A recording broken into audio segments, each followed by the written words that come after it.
Ahora sí. Bueno, darle la bienvenida nuevamente a todos. Como bien saben, esta es la tercera actividad que estamos brindando al portafolio activo de Emprendedores VD Ventures. Como siempre, la sesión va a ser grabada, les vamos a compartir el material al finalizar la sesión. La idea es que también se pueda ver un espacio de preguntas que va a estar al final. Pueden dejar sus preguntas en el chat y también estamos súper dispuestos a que puedan levantar la mano y abrir su micrófono mientras Rodrigo va a estar presentando el tema que nos convoca hoy, que es trazabilidad digital de Ley Red, ¿ya? Así que, adelantándoles un poquito, la idea obviamente es que está en esta sesión con nosotros Rodrigo Andreschel, experto en economía circular y gestión de residuos. Él va a compartir obviamente toda su experiencia, ¿cierto?, con las principales normativas y las mejores prácticas adecuadas para la gestión de residuos. Así que es mejor para hablarnos de esto. Rodrigo, ahí puedes empezar a compartir desde ya nomás y contarnos un poco qué es lo que haces, qué hace tu empresa y después vamos de lleno con el tema. Muchas gracias, Fernando. Muy buenas tardes a todos. ¿Están viendo mi pantalla, no es cierto? ¿Se ve la Se ve presentación? perfecto. Sí, ya, perfecto. Muchas gracias. Ya, hoy día vamos a hablar sobre trazabilidad digital REP, que es esta obligación que está inminente, está debutando ahora en abril justamente, la declaración mensual y todo lo que implica. Esto afecta directamente al Decreto Supremo número 12 de envases y embalajes. Así que es lo que nos vamos a abocar hoy día. Antes de comenzar, presentarme, yo soy Rodrigo Chell, ingeniero civil industrial, MBA, magíster en educación y tecnología para la educación digital y experto en el tema de levantamiento y ubicación de residuos de acuerdo a la ley REP. ¿Ya? Implementamos una metodología REP para hacer la ubicación pertinente y especialmente usada a través de una metodología de gestión por categorías para la envase y embalaje. ¿Ya? Hoy día nosotros estamos con un servicio que invoca que nos hacemos cargo por cuenta de nuestros productores y con las obligaciones de la ley REP que son la trazabilidad digital, el levantamiento de residuos y la preparación del encargado REP. ¿Ya? Así que les voy a comentar un poco de esto al Totalmente. final de la sesión. No, démosle con Ben y cargo. Tenemos ahí Eso. Ya. Antes de comenzar, un poco sobre la evolución de la normativa ambiental, cómo llegamos a esto de la ley REP y por qué estamos tan atorados hoy día con el tema de envases y embalaje. Todo esto inicia en el año 68 a partir del decreto número 715, el Código Sanitario. Antes de eso no existía legislación respecto de la salud de las personas, ni menos de el impacto en el medio ambiente. ¿Ya? De hecho, desde el año 68 hasta el año 94 tuvieron que pasar prácticamente 30 años para que tuviéramos una segunda mano de legislación, en este caso apuntando hacia el impacto en el medio ambiente. Entonces, ya con eso recién nos estábamos preocupando de todo lo que afecta a nuestra salud directamente, que es la salud directamente de las personas y el impacto en el medio ambiente en el cual nosotros nos desenvolvemos. En el año 90 se produce un hito bien especial y que marca de alguna manera la historia de la ley REP. Y es que, tal vez sin saberlo, con algún grado de ignorancia, pero sabiendo que esto iba por tintes positivos, nuestro país firma el Convenio de Basilea. ¿Ya? Y voy a explicar luego por qué el Convenio de Basilea es tan importante. ¿Ya? Esto se hace el año 90, como les digo, sin mucho impacto, más que lo que tuvo después hacia la ley REP y lo que fue subsanando o saliendo más bien hacia el año 94, que es cuando sale el decreto 594, que establece el reglamento sobre las condiciones sanitarias y ambientales básicas en los lugares de trabajo. Entonces ustedes se fijan, en ese momento hicimos la confluencia legal respecto del impacto en la salud de las personas y en el medio ambiente a través de este reglamento sobre las condiciones sanitarias, siempre apuntando hacia el lugar de trabajo. En el año 2000 aparece además una especialidad respecto de este impacto sobre el medio ambiente que tiene que ver hacia los residuos peligrosos, las emisiones hacia el suelo, el agua, el aire, pero sobre todo aquello que era tóxico o impactaba directamente sobre el desenvolvimiento natural del medio ambiente. ¿Ya? Y esa es más o menos la historia que nos rige. Entre el año 94 y el 2000 nos dimos cuenta a través de la legislación laboral que teníamos grandes falencias, como por ejemplo había gente que trabajaba de pie todo el tiempo, la ley de la silla que apareció más o menos en esa época, y también el tema de los polvos en suspensión, por ejemplo, los lugares que estaban con hedores y además emisiones que afectaban a la salud de las personas directamente, en este caso a enfermedades respiratorias. ¿Ya? Que fueron los que nos ahondaban en los años 90.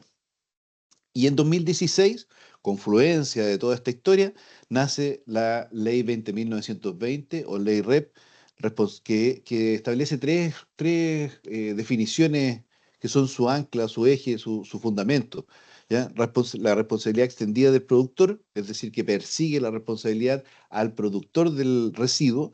El marco para la gestión de residuos levanta una industria en torno al reciclaje, en torno a la no generación de residuos, ojalá, y el fomento al reciclaje, es decir, fomentar el hecho de que los residuos no terminen como tal, sino más bien se devuelvan a la economía de alguna manera. Como les dijo Fernando, si tienen alguna duda en el camino, por favor vayan interrumpiéndome, no hay ningún problema, porque este tema yo sé que de repente despierta algunas dudas y además nos toca directamente. Entonces, dentro del propósito de esta ley es cambiar un poco el paradigma que teníamos de funcionar como lo veníamos haciendo y es pasar de una economía lineal donde consumimos, usamos, votamos, hacia una economía circular, donde lo que buscamos es que ese residuo no se transforme en residuo. De hecho, una de las frases típicas es: el mejor residuo es el que no se genera, claro, porque no tenemos residuos. Por lo tanto, lo que vamos a perseguir es una serie de iniciativas antes de que el residuo se transforme en residuo. Dentro de esa iniciativa, sí, de esa iniciativa, ayúdame, Fernando, por favor. Sí, perdón, ahí estoy silenciando. Gracias. Ya. Dentro de esa iniciativa, entonces, está obviamente el reducir, el reutilizar, el reciclar, pero si las miramos conceptualmente, todas buscan o todas persiguen más bien que el residuo no se transforme en residuo al final del día. ¿Ya? El mejor residuo es el que no se genera, esa es una de nuestras máximas, y la otra es: la basura es un problema de logística y ya lo vamos a ir descubriendo como tal. ¿Cómo funciona la ley REP? Ya les decía yo que el año 90 habíamos adscrito a este convenio de Basilea, sin saber tal vez mucho de qué se trataba, ya que en el año 2016 ese mismo convenio de Basilea nos ayudó a entender cuáles eran las características o los fundamentos por los cuales nosotros teníamos que elegir los productos prioritarios, aquella basura que íbamos a ir a buscar para poder controlar y para poder, ojalá, evitar que se transforme en residuo. ¿Ya?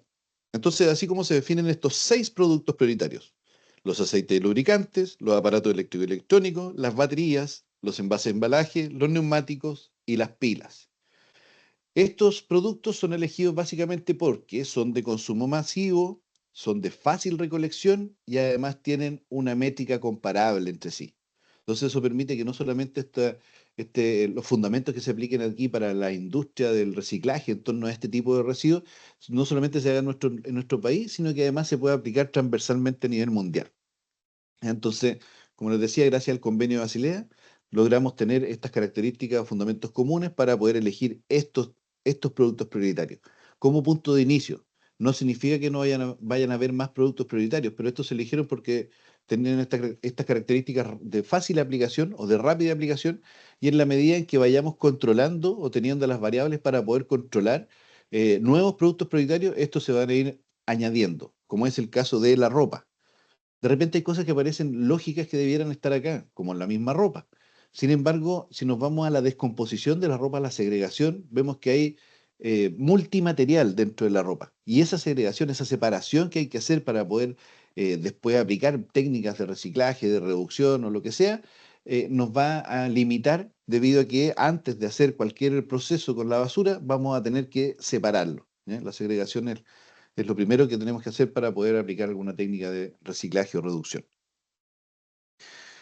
Bueno, la ley de reciclaje viene a cambiar el paradigma sobre cómo venían funcionando desde una economía lineal hacia una circular, ¿ya? Y lo más importante es que además reconoce toda esta historia evolutiva para hacer esta confluencia entre el impacto en la salud de las personas y el medio ambiente, hacia nosotros, ¿ya? Y como propósito, lo que busca esta ley no es solamente cobrar por aquellos que contaminan, sino disminuir la generación de residuos. Ojalá a partir de esta multa o de este impuesto a la generación de basura, se busque reducir, obviamente, evitar, ojalá, el pago de este impuesto a través de técnicas que puedan eliminar los residuos o disminuirlos lo más posible. Entonces, su propósito es disminuir la generación de residuos, fomentar su reutilización para evitar que el residuo se transforme en tal, el reciclaje, que es otra forma de evitarlo, y otro tipo de valorización, a través de la instauración de la responsabilidad extendida del productor. Por eso la ley REP se llama ley REP, porque es responsabilidad extendida del productor. Y la responsabilidad se extiende, es decir, persigue al productor durante todo el ciclo de vida de sus productos, incluyendo, en este caso, los empaques. Como lo muestra el esquema, la ley REP funciona a partir de que productores, fabricantes o importadores ponen productos en el mercado que están para el consumo de personas o de empresas, ¿ya? Y en ese proceso de consumo de ese producto, ya sea por venta, por enajenación, por producción, por utilización, etcétera, van quedando residuos, ¿ya? Los consumidores van dejando residuos. Y esos residuos son operados por los gestores de residuos. Los gestores de residuos son especialistas en la operación con residuos. La operación con residuos no es única. Hay distintas labores, como por ejemplo en la disposición, el almacenamiento, el transporte, el pretratamiento, el tratamiento, la reducción, la entrega, ¿ya? La valorización. Todas esas son operaciones con residuos y es importante mencionarlas porque no existe solamente un gestor especialista en todas las operaciones con residuos, sino más bien en algunas operaciones con residuos. Es decir, un gestor se especializa en alguna parte de la cadena o de los eslabones de la cadena de producción o del evitar la producción de basura, más bien. ¿Ya? Y estos gestores pueden ser, tal como aparece ahí en el esquema, pueden ser empresas valorizadoras, aquellas que reciben un insumo y lo transforman para devolverlo a la economía. Pueden ser empresas transportistas, como les decía, porque es parte de las operaciones con residuos. Están las municipalidades, que si bien ellas no operan directamente, no son sus funcionarios los que están metidos directamente en la basura, sí vienen con una experiencia de años también de entender cómo funciona el aparataje domiciliario para la recolección de la basura. En algún momento se pretendió que el sistema de gestión se vaya a hacer cargo directamente de la basura domiciliaria y ya no las municipales, pero dada la experiencia que tenían las municipalidades, entonces fue mejor hacer una cosa mancomunada, que entre los dos pudieran colaborar, y hoy día el sistema de gestión, o más bien la Mutual de los Residuos, establece convenios con las municipalidades para hacer la recolección de acuerdo a como la ley REP lo exige. Y por otra parte exigen los recolectores de base, aquellos especialistas en monomaterial, y hago este hincapié porque en general vamos a ver a los recicladores de base con un solo tipo de basura en sus triciclos y que conocen la cadena completa de comercialización de ese monoproducto, ¿ya? Ellos, a través del principio de inclusión, la ley tiene, en general, todas las leyes manejan una serie de principios cuando se establecen por vez primera, y dentro de los principios de la ley REP, el principio número 3 es el principio de inclusión. Y eso no significa que en este caso esté apuntando a personas con algún grado de discapacidad, minorías de alguna entidad.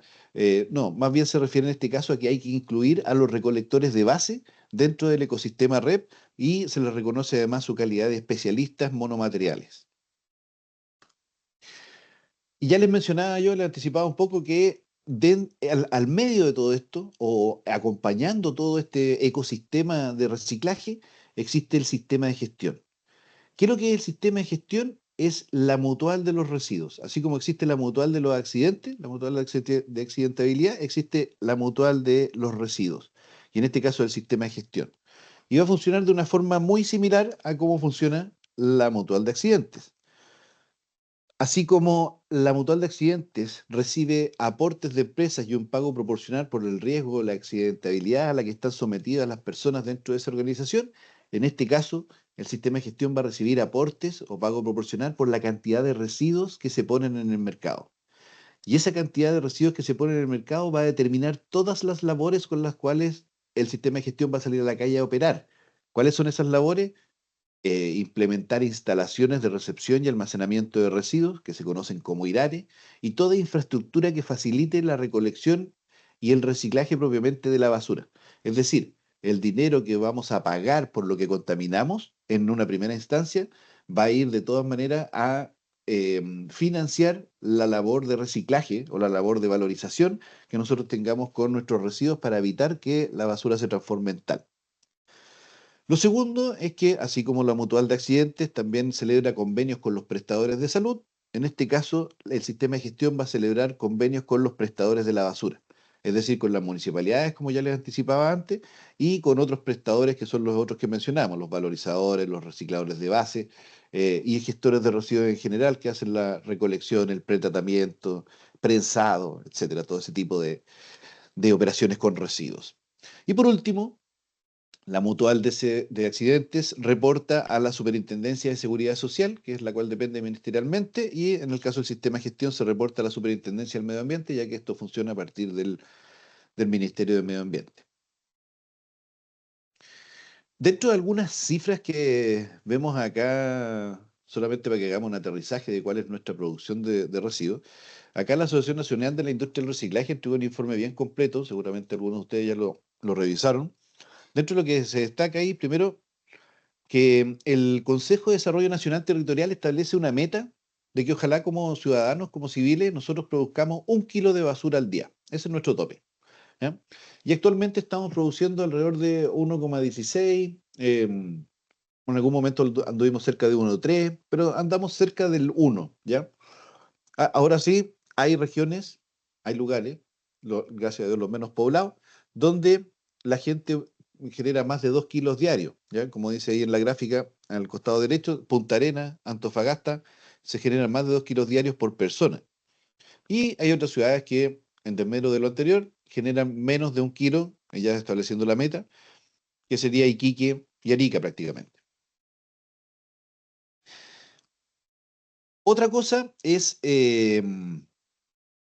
los puntos de reciclaje. ¿Ya? Los puntos de reciclaje en algún momento vimos que proliferaban. Los puntos de reciclaje se conocen como estos puntos limpios de recolección. ¿Ya? En algún momento vimos que proliferaban, pero todos nos preguntábamos también si lo que íbamos a dejar ahí efectivamente seguía un ciclo de economía circular, es decir, se iban a un punto donde iban a valorizarse esos residuos o bien se devolvían a la economía como un nuevo insumo o producto. ¿Ya? Debido a que eso no ocurría necesariamente, entonces hubo un ajuste respecto a los puntos de reciclaje y además se empezaron a distribuir de acuerdo a la recolección necesaria a la basura, es decir, no solamente donde fuera moda recolectar o segregar los residuos, sino más bien de manera proporcional distribuida, cosa que toda la ciudadanía pueda tener acceso a estos puntos donde dejar la basura para que se ejecute el reciclaje. Tenemos que entender además que nosotros cuando decimos voy a ir a reciclar y vamos a entregar la basura a los puntos limpios o puntos verdes, lo que estamos haciendo es netamente entrega.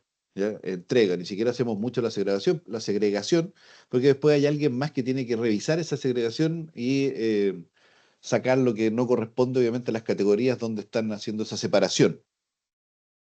Entonces nosotros estamos en el principio de lo del eslabón en la cadena de reciclaje cuando vamos a hacer esa tarea. ¿Ya? Y lo que podemos notar acá es que efectivamente la distribución de los puntos estaba irregular en el territorio nacional, como dice ahí, 14 de las 16 grandes ciudades o capitales regionales tenían menos puntos que el promedio, ¿ya? Y en eso es lo que está sucediendo en este momento. Ustedes van a ir viendo que se van a abrir nuevos puntos de reciclaje y seguramente con nueva infraestructura y tecnología incluso. ¿Ya? Eso se está ajustando más allá de cómo se venía levantando de una manera un poco desordenada hacia antes del 2020. Y otro tema importante es lo que pasó con la valorización. ¿Ya? Una cosa es que nosotros digamos que esta es la ley, esta es la cantidad que tenemos que recolectar y valorizar, y otra cosa es la capacidad instalada que tenemos para lograr eso. Y este informe de la Asociación Nacional de la Industria del Reciclaje levantó un poco las alarmas al respecto en varios productos o varios materiales que en este caso están para reciclaje. Leyendo un poco esta gráfica, les voy a enseñar respecto de los círculos más grandes, que es más fácil de leer ahí. En el círculo del cartón, nosotros podemos ver que el círculo intenso, de azul intenso, corresponde a la cantidad que se valorizó, es decir, residuos de cartón que llegaron a ser una planta valorizadora y se devolvieron a la economía como nuevo insumo, como nuevo producto. 410.000 toneladas prácticamente. ¿Ya? Esa es la situación. Pero de esas 410.000 toneladas, habían 850.000 que estaban para valorizar. Estaban en cola esperando que alguien las tomara para valorizar. Es decir, nuestra cantidad disponible era el doble de lo que se valorizó. Y la capacidad técnica para poder valorizar, es decir, aunque hubiésemos querido valorizar esas 800, solamente hubiésemos podido hacerlo con 470.000. ¿Ya? Porque no tenemos más capacidad para poder soportar la valorización de el doble, que es lo que estamos demandando hoy día. Entonces, eso nos ayuda a ordenar también el mapa respecto de las plantas valorizadoras. No solamente donde tienen que estar ubicadas, sino que la capacidad instalada que necesitamos para poder valorizar efectivamente esas 800.000 toneladas que aparecen ahí en este caso de cartón. Situación similar es lo que pasa con el vidrio, y ustedes pueden ver ahí respecto de los distintos portes de las burbujas, cómo va cambiando el comportamiento respecto a los neumáticos, los aluminios. Por ejemplo, el caso del neumático, que es otro producto prioritario, está al medio, ahí está al centro, es un caso dramático. Se valorizaron 23.000 toneladas. Sin embargo, habían 178.000 para valorizar, pero la capacidad instalada o la capacidad técnica de valorización es solamente de 96.000. O sea, tendríamos que estar 4 años eh, valorizando lo que se valorizó ya el año anterior para poder copar la capacidad instalada. Y no es porque no se quiera valorizar más, ni que sea caro en este caso tampoco el valorizar en sí. Lo que es caro y complicado es llegar a la planta de valorización. Hay pocas plantas de valorización, ya sabemos que tenemos un problema geográfico con nuestro país para poder llegar a los distintos puntos. Entonces, vuelvo a lo que les decía anteriormente, una de las máximas de trabajar con la basura. La basura es también un problema de logística, ¿ya?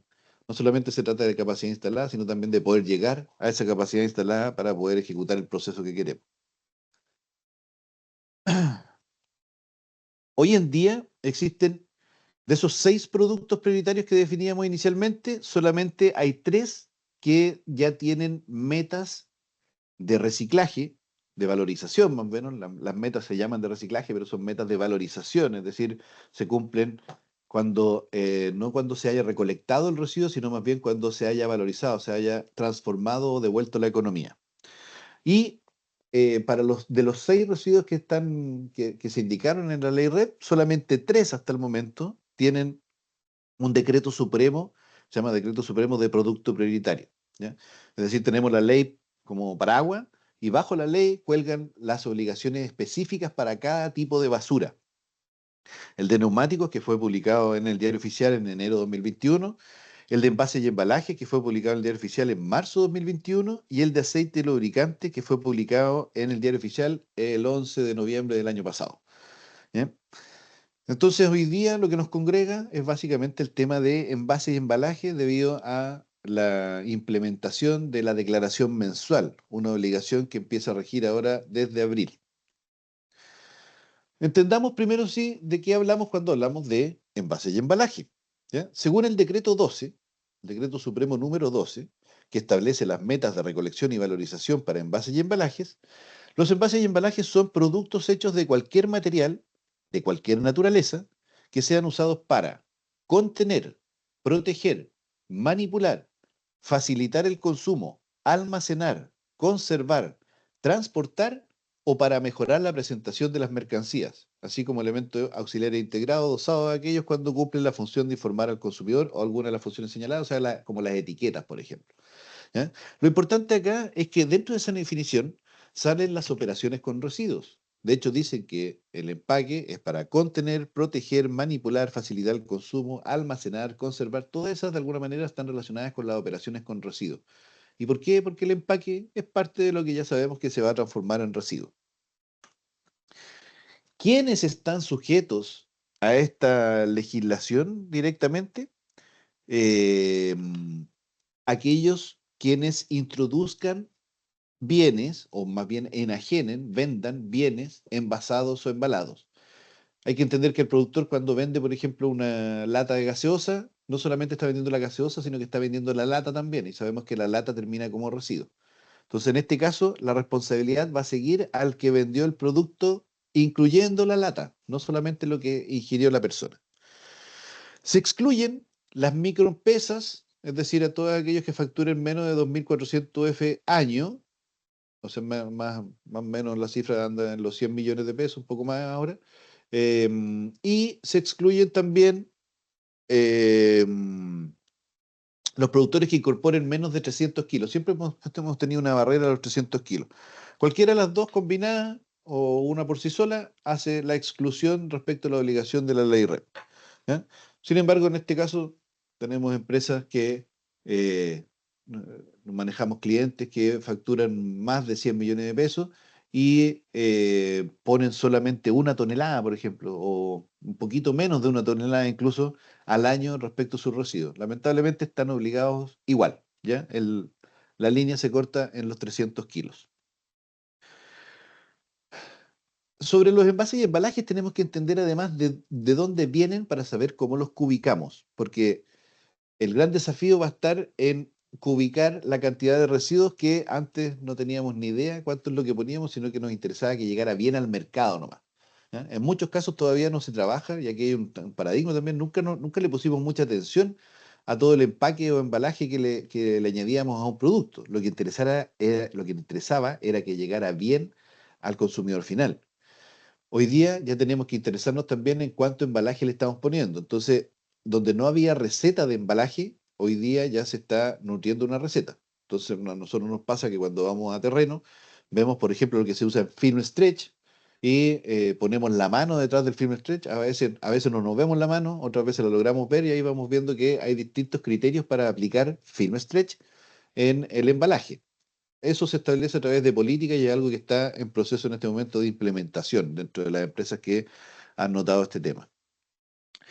Pero volviendo a dónde está el origen de los residuos. Bueno, el origen de los residuos de envase y embalaje lo encontramos en estas tres fuentes. En las importaciones, cuando traemos un producto de afuera y ese producto viene con envase y embalaje en estos palets o dentro del contenedor en que lo traemos, cuando producimos o preparamos el producto para venderlo y en el manipuleo, mientras está en nuestras bodegas o en todos los procesos de logística, nosotros además usamos ciertas cajas, ciertos sunchos, film stretch, etiquetas, cintas adhesivas. ¿Ya? Ese es todo el típico material que compramos para la logística en nuestro centro de distribución. Y finalmente está la enajenación, la venta, la puesta en el mercado, donde ponemos insumos de envase y embalaje en el mercado toda vez que hacemos una venta. De ahí podemos descomponer entonces, de estas tres fuentes podemos descomponer un poco que existen embalajes primarios para la puesta en el mercado, secundarios para el patio trasero y terciarios para el caso de las exportaciones. Los embalajes primarios se parecen mucho a los que vemos acá, pero más allá de que se parezcan a estos, tiene que ver con que la fuente de la trazabilidad de los envases y embalajes de los productos que ponemos en el mercado está en el libro de venta. Y de hecho nosotros tenemos que respaldar nuestras cifras de residuos con las facturas de venta de productos, que por eso tiene que haber una trazabilidad digital directa entre el envase y embalaje y el SKU que se pone en el mercado. Segundo, de la fuente de generación de residuos que es el patio trasero o nuestro centro de distribución, está el libro de compra. Nosotros hacemos compras de caja, etiquetas, cintas, film stretch para nuestra operación logística y es ahí donde terminamos con ciertos residuos en nuestro patio. Nosotros declaramos la cantidad de residuos que nosotros utilizamos, pero la recolección la hacemos de todos los residuos que están en nuestro patio trasero. Entonces, hay dos declaraciones que hay que hacer. Una declaración de la puesta de residuos en el mercado y otra de la cantidad de residuos recolectados, donde no solamente están los míos. Y tercero, están los embalajes terciarios, como decíamos, que la fuente no está ni en el libro de venta ni en el libro de compras, porque nosotros traemos SKU cuando los metemos dentro de la contabilidad. Por lo tanto, en este caso, para identificar los embalajes perdón, los embalajes terciarios, está el listado de importaciones. ¿Ya? Esto es lo más irregular dentro de las organizaciones porque cada organización maneja la importación con el orden o con la estructura propia. ¿Ya? Pocas veces existe un estándar respecto al control de los pallets y cómo se logra una trazabilidad hacia los SKU que trae cada pallet. ¿Ya? No es frecuente verlo, no digo que no exista, ¿ya? Pero ahí está el mayor desafío también respecto a la precisión porque efectivamente no hay mucho tratamiento, dado que el listado de importaciones no es directamente contable, sino los SKU, los productos que efectivamente van hacia el maestro. ¿Cuáles son las categorías con las cuales nosotros tenemos que declarar los envases y embalajes? Son dos, domiciliarios y no domiciliarios. Tiene que ver un poco con dónde quedan los residuos. Por ejemplo, un empaque de tallarines seguramente será siempre o la mayoría de las veces va a ser domiciliario porque va a terminar en la casa de las personas naturalmente. Puede que termine en una empresa, producto del uso industrial, por los casinos, etcétera, pero en la normalidad o en la generalidad de los casos va a terminar en los domicilios de las personas.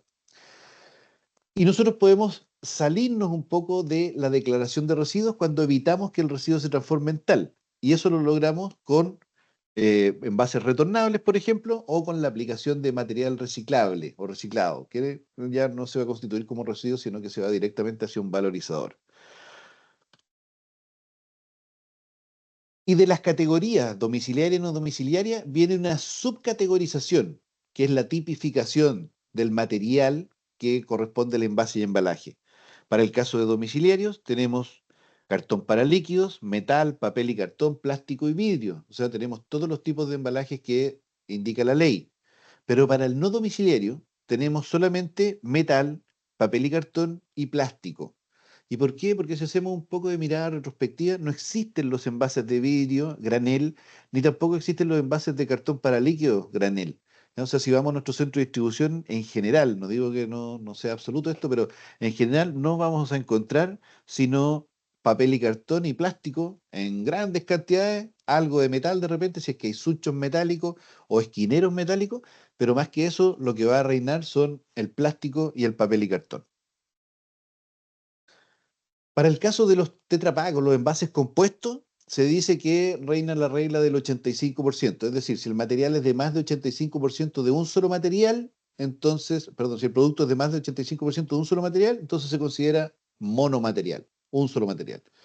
Pero si es de menos del 85%, entonces va a poder pertenecer a uno o más materiales y ahí hay que hacer la definición correspondiente, la separación correspondiente.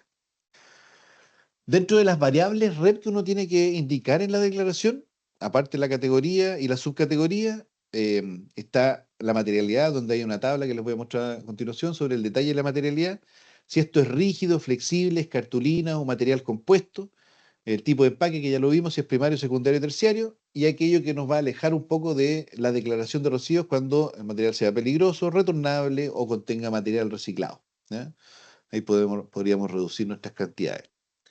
Esto es lo que les decía recién. De la materialidad se tiene que especificar la composición del material. Entonces, en esa tabla de composición, cuando hablamos, por ejemplo, de plástico, ahí vemos que hay 1, 2, 3, 4, 5, 6, 7 tipos de plástico. ¿Ya? Entonces, esos tipos de plásticos son los que nosotros tenemos que especificar. ¿Qué es lo que busca esto? Que facilite la recolección y además entendamos bien cuál es la dificultad que vamos a enfrentar respecto de la valorización. O sea, una cosa es tomar plástico y otra cosa es tomar una bolsa plástica o un bidón rígido de plástico. Se valorizan distinto como ustedes se podrán imaginar. Entonces, esa trazabilidad respecto de qué tipo de material estamos hablando facilita también el costo, o sea, nos ayuda a entender el costo de la valorización y cuánto nos van a cobrar por ese tipo de basura, que es más complicado o menos complicado tanto de recolectar como de valorizar.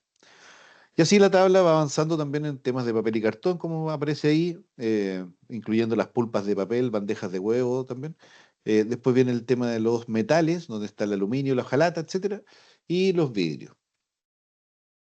Finalmente, tenemos que llegar a una tabla dinámica, que yo les pongo el ejemplo de una tabla dinámica bien básica, donde en las filas vamos a tener que identificar los materiales, los tipos de materiales que estamos trabajando, y en las columnas vamos a identificar si corresponde a la categoría domiciliaria o no domiciliaria, y además si es material peligroso o no peligroso. ¿Ya? En el caso de los envases y embalaje, va a ser un material peligroso cuando haya estado en contacto con sustancias tóxicas o con grasa en general. Para ir cerrando ya, ¿a qué estamos obligados? ¿Ya? A qué se está obligado con este tema? Primero, a cumplir con las metas de recolección y valorización, y esas metas las cumplimos declarando. ¿Ya? Las metas son porcentajes, es decir, se dice que para el metal, para el papel y cartón, por ejemplo, hay que cumplir para un año determinado con por ejemplo, en el caso del papel y cartón, las metas parten con 48%. ¿Qué significa el 48%? Significa que de lo que yo puse en el mercado en el periodo anterior, voy a tener que recolectar, o más bien valorizar, el 48% de esa cantidad. Por lo tanto, voy a tener que ser muy específico, muy preciso en las cifras respecto de la cubicación de la cantidad de residuos que yo puse en el mercado. Libro de ventas, libro de compras, listado de importaciones. ¿Ya? Y en el numerador de esa división, para lograr el porcentaje, en el numerador voy a tener lo que recolecté. Y eso que recolecté lo voy a tener que validar con facturas del gestor que recolectó mi basura. Por eso yo les decía que yo pago por recolectar y esa persona que le pago, ese gestor que le pago, tiene que ser un gestor que me entregue un ticket de valorización. Va a tener que ser un gestor autorizado o registrado. Esa meta, como les decía, se compone a partir de esta ecuación donde yo tengo las toneladas que puse en el mercado, la multiplico por el porcentaje las toneladas de residuos que puse en el mercado en el periodo anterior. Si puse 1000 toneladas y es 45 el porcentaje, entonces 1000 por 45% y me va a dar 450 kilos que voy a tener que ir a buscar si puse una tonelada. Segundo, a lo que estoy obligado. Segundo tema a lo que estoy obligado, la trazabilidad digital, ¿ya? Y en el 2023, en diciembre de 2023, apareció una resolución exenta que emana del decreto número 12 de envase y embalaje, la resolución 2084, que dicta la instrucción sobre la trazabilidad de los reportes mensuales. Y eso es lo que está debutando hoy día, que a partir de abril se tiene que declarar enero y febrero la puesta de residuos mensual, así como la recolección mensual también. ¿Ya? ¿Qué se tiene, qué es lo que va hacia la trazabilidad digital? ¿Qué es lo que tiene que trazarse digitalmente? El SKU que vaya conectado con los envases y embalajes. ¿Ya? Esa es la trazabilidad que tiene que existir. No es que necesitemos saber dónde van los residuos en cada momento. Necesitamos saber dónde quedan y quién los fue a recolectar o dónde se pusieron. ¿Ya? Esas son las interrogantes que hay que responder para facilitar la recolección y la cuantificación de los residuos. Vamos a tener que identificar las categorías, que ya las veníamos diciendo, las unidades que se introdujeron al mercado nacional en el periodo que se consulta, la fecha de la operación comercial que va a estar dada por el respaldo de las facturas, ya vimos libro de venta, libro de compra, y la identificación del consumidor y calificación industrial. Eso es porque a veces podemos ser productores, generadores de residuos, y en otras ocasiones podemos ser consumidores industriales, es decir, estar en un patio donde no necesariamente los residuos que se recogen son los nuestros solamente. Dentro de los primeros 10 días de cada mes, es decir, en este caso abril, dentro de los primeros, de los primeros 10 días, que debería ser hoy día, ¿ya? Los sistemas de gestión deberán reportar por medio del SISREP los resultados consolidados de la introducción de productos prioritarios introducidos en el mercado nacional. Aquí dicen el mes anterior, porque así era inicialmente la instrucción, pero en diciembre del año pasado salió una instrucción, una resolución exenta adicional, que es la 2276, que aparece ahí en el encabezado, y que nos indica que la declaración se va a hacer mes traslapado, es decir, en abril, como damos inicio, vamos a declarar enero-febrero, en mayo vamos a declarar marzo, en junio vamos a declarar abril, y así vamos a ir siempre un mes saltado. Y la tercera obligación es adherir a un sistema de gestión. Hoy día los sistemas de gestión que están constituidos son, para el caso de envases y embalajes, son el de Resimple, que tiene recolección domiciliaria y no domiciliaria, ProRep, que tiene recolección no domiciliaria, y Giro, que también se dedica a los domiciliarios y no domiciliarios. Entonces, recapitulando un poco, nosotros tenemos material de importaciones, empaque secundario, material de logística o de reembalaje, como le llamamos habitualmente, que hacemos un reproceso ahí del embalaje, y producto terminado, ¿ya? Que es lo que se pone en el mercado, la venta de producto final. La pregunta que nosotros nos hacemos además, ahí está una animación medio rara, la pregunta que nosotros hacemos al final es, ¿cuáles son los costos REP en los que yo tengo que incurrir como productor? Eh, y es algo que habitualmente la gerencia o los que están a cargo del tema, bueno, ¿hasta dónde llegan los costos respecto a este tema? Yo tengo tres costos que tengo que abordar. Primero, tengo que pagar por la cantidad de residuos que puse en el mercado, por lo tanto voy a tener que ubicarla. Segundo, voy a tener que pagar por la recolección y valorización. Seguramente ya le pagaba a alguien para que fuera a recolectar y se llevara la basura, pero hoy día le voy a tener que pagar a alguien que esté autorizado o registrado. Esa persona va a estar autorizada, registrada cuando esté inscrita en la ventanilla única del Ministerio de Medio Ambiente. Y ahí se le da un número de identificador. Y ahí va a estar efectivamente autorizada, registrada, porque eso le va a dar la calidad, primero, como proveedor REP, y segundo, nos va a permitir a nosotros obtener el papelito o el certificado de valorización, el ticket de valorización, que es con el cual yo respaldo que efectivamente esos residuos, trabajando con ese proveedor, se fueron a valorización. ¿Ya? ¿Y cuáles son las cifras, obviamente, que se fueron a valorización? Y por último, voy a tener que incurrir en costos del encargado REP. Tiene que haber alguien dentro de la organización que se preocupe de la mantención de la gestión de residuos, la declaración, la ubicación, la recolección, etcétera, que haga la declaración propiamente y que además atienda al sistema de gestión, porque no solamente son estas las obligaciones que nos piden, sino que nos van a ir pidiendo otras obligaciones para ir levantando la industria del reciclaje. Y además hay hitos de fiscalización, es decir, pueden llegar fiscalizadores a nuestras organizaciones, en un proceso por el cual nosotros ya hemos pasado, y se hace una especie de auditoría donde se levantan productos al azar y se ven cuáles son los componentes de empaque, cuánto pesan y a qué material corresponden, y obviamente si esto está declarado como tal también en las declaraciones que se han ejecutado, se han efectuado. Para finalizar, les cuento que nuestra empresa, que ustedes pueden encontrar más de ella a través de reciclatubasura.com, tiene este servicio, se llama servicio Pulse, ¿ya? Que nosotros nos hacemos cargo de todos los temas red por cuenta de los obligados, de nuestros clientes. Y el servicio tiene tres grandes ejes que tienen que ver con la ubicación y actualización de la cantidad de residuos que se ponen en el mercado y el apoyo en la declaración respecto de la recolección, porque obviamente ese número y el ticket de valorización lo entrega el gestor de residuos con el que esté trabajando el productor.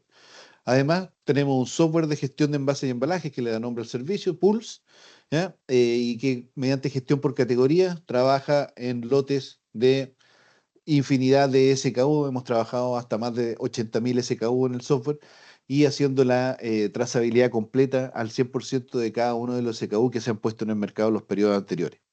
Y además, la construcción de la política de gestión de residuos. La política de gestión de residuos nos ayuda a atender la fiscalización con un 70% menos de esfuerzo, ¿ya? Que todos los procedimientos, las categorías intensivas, el método de cubicación, el método de recolección y la entrega de la información propiamente va a estar establecida como criterio dentro de la política de gestión de residuos. Por lo tanto, lo que nos va a restar solamente en ese caso es atender al fiscalizador directamente con las muestras de componentes de envases y embalaje.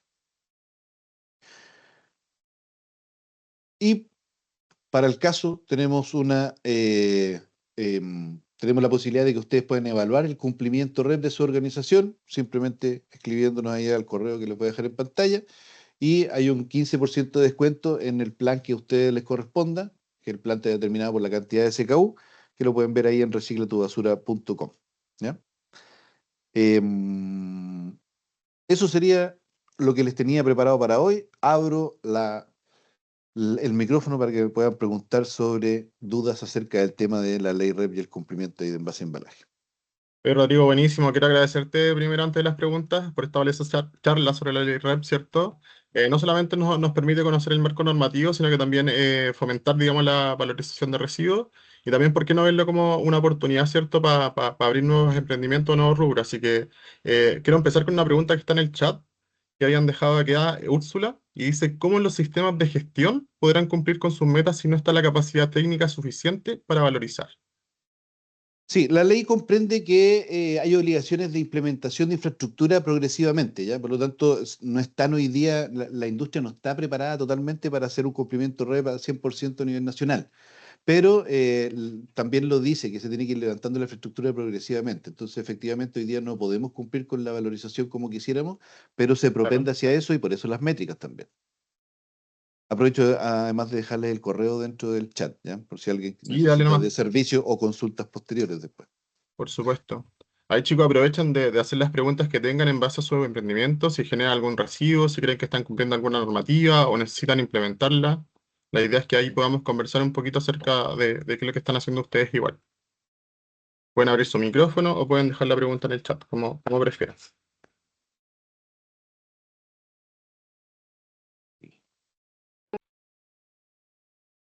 Em, Otra pregunta. Hola Rodrigo, hola Hola, Fernando. Úrsula. Hola Úrsula. Oye, otra pregunta. Ahí tú mencionaste que la ley REP, si no me equivoco, como parte con una exigencia de 48% aproximadamente de tus residuos de envase de embalaje. Sí, Nosotros, veamos, hay una discrepancia, pero por lo menos nosotros estamos con Giro y lo que nos va, digamos, en escala, creo que este ya es el segundo año, pero la exigencia entiendo que es mucho menor en un comienzo, lo que nos dicen, digamos. lo que yo te mostré ahí era el gráfico para no domiciliario. El no domiciliario es más Sí, alto porque es de más fácil recolección. sí, Las sí. metas Ah, domiciliarias parten un ah, poco más abajo. De todas maneras, claro. puedes revisar el detalle en la misma ley, en el decreto 12 de envase y embalaje, ahí están las tablas de recolección para domiciliario y no domiciliario, están separadas. Ah, ya. Ah, perfecto. Hay una Sí. diferenciación. Ya.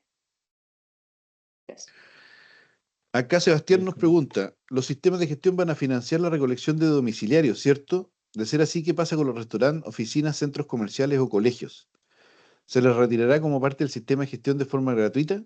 ¿Los centros comerciales pagan hoy por eso? ¿Dejarán de pagar? A ver, hay varias preguntas aquí en una. Sí, Primero, ¿los sistemas de gestión van a financiar la recolección de domiciliarios?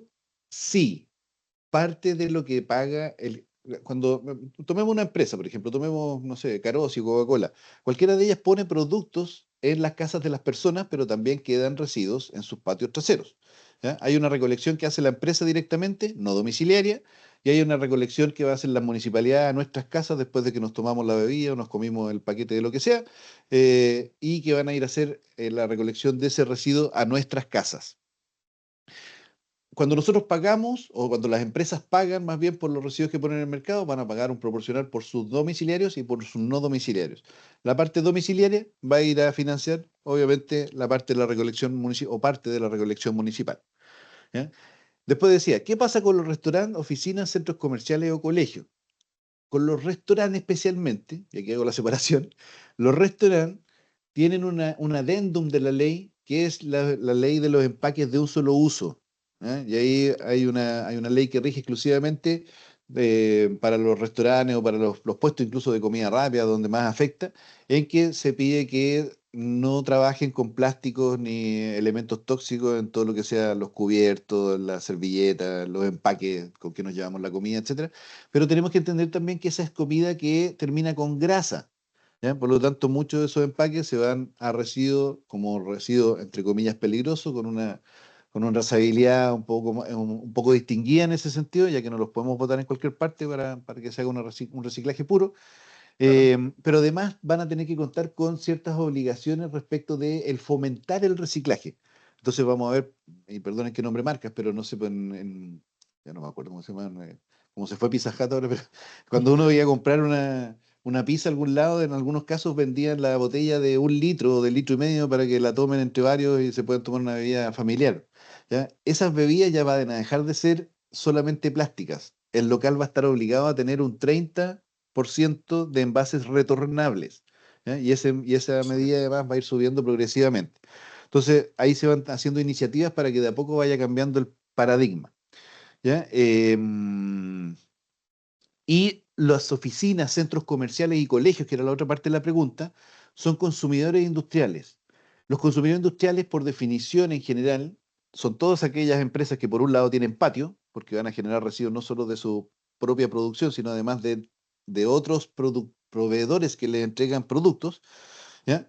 Pero además están los strip centers o los malls, que son también consumidores industriales, donde el administrador del recinto no es el dueño del producto que se genera como residuo, sino son los arrendatarios los que generan los productos que terminan como residuos. Entonces, en ese caso se les considera como consumidores industriales, tienen la obligación de declarar, mas no tienen que pagar por los residuos que no generan. Por lo tanto, no tienen ahí una obligación directamente, sino solamente la obligación de declarar. Los centros comerciales pagan hoy por eso, los centros comerciales pagan hoy por la recolección. ¿Ya? Lo que debiera pasar aquí es que esa misma cuota de recolección se traduzca también en declaración. Entonces, así como en los gastos comunes se distribuye el costo de esa recolección, se tendría que distribuir también la información de la declaración. A eso debiésemos ir migrando. Claro. Oye, Rodrigo, ahí la Fernanda igual dejó otra pregunta que quizás es como por el otro lado, como ¿de qué manera las empresas pueden medir sus residuos? Y caso los recolectores al momento de recolectar eso, ¿miden ellos los residuos o las empresas deben hacer eso antes de desechar los residuos? Muy buena pregunta. La verdad que lo que ha faltado acá, y la empresa, la industria en realidad se está levantando, ya por lo tanto hay varias imprecisiones acá en el camino. Y una es la que pregunta justamente Fernanda. Los gestores que van a hacer la recolección, en general, están implementando medidas de métrica en realidad. ¿Ya? Algún grado de tecnología para poder saber cuánta es la basura que están retirando y de qué tipo, ¿ya? Hemos visto balanzas. Hemos visto que de repente la balanza no solamente la bajan, sino que además está arriba del camión y dependiendo de dónde la pasen, se pueden ir midiendo las toneladas de basura ahí que se supone que están transportando, ¿ya? Pero nosotros vemos que sigue siendo muy manual, ¿ya? Está muy a la fe de la persona que está haciendo el retiro o de la persona que está trabajando dentro de la organización, ¿ya? Ahí nos falta más trazabilidad y hay que ser más preciso.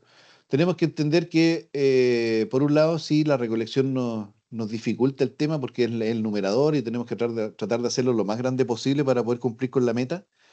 Pero si tenemos una mala cubicación inicial de la cantidad de residuos que pusimos en el mercado, también vamos a ir a buscar una meta falsa. Y tal vez eso sea más complicado incluso que ir a recolectar propiamente. El acto de recolección sabemos que es más bien físico. El acto del cálculo de la puesta de residuos en el mercado es más bien numérico, más bien matemático. ¿Ya? Y tiene que tener relación con la realidad, y nuestra forma de tener relación con la realidad es con los libros de venta-compra. Por lo tanto, hay que hacer una trazabilidad, ojalá, lo más pura y precisa respecto de ese movimiento contra el cálculo que nosotros estamos haciendo para la declaración.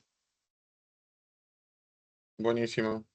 Oye, no sé si hay más preguntas o quieren abrir su micrófono igual. Sí, pueden igual seguir dejándola en el chat, pero si no hay más, ahí lo tendríamos que dejar hasta acá. Ahí coméntenme si tienen más preguntas o no, o pueden abrir su micrófono directamente. Al parecer, no. A ver. Creo que no. ¿Un valiente? ¿No? Sí, ningún valiente más. Oye, los voy a dejar conectados, les voy a enviar la grabación de esta charla, también el material que me va a compartir Rodrigo, y ahí lo invito obviamente a que lo contacten, ¿cierto? Si tienen alguna duda específica sobre el REP, él los puede ayudar y asesorar mucho en ese sentido. Así que eso, lo dejamos hasta acá y obviamente dejarlo invitado a las próximas charlas que, como recordar, van a ser 2 veces al mes, ¿ya? Ahí le voy a estar enviando las invitaciones por correo para que puedan asistir y participar. Eso, muchas gracias a todos, que tengan buena tarde. Gracias a usted, Fernando, gracias a todos, que estén muy bien. Buena jornada. Igual, chao, chao. Chao, chao. Está bien.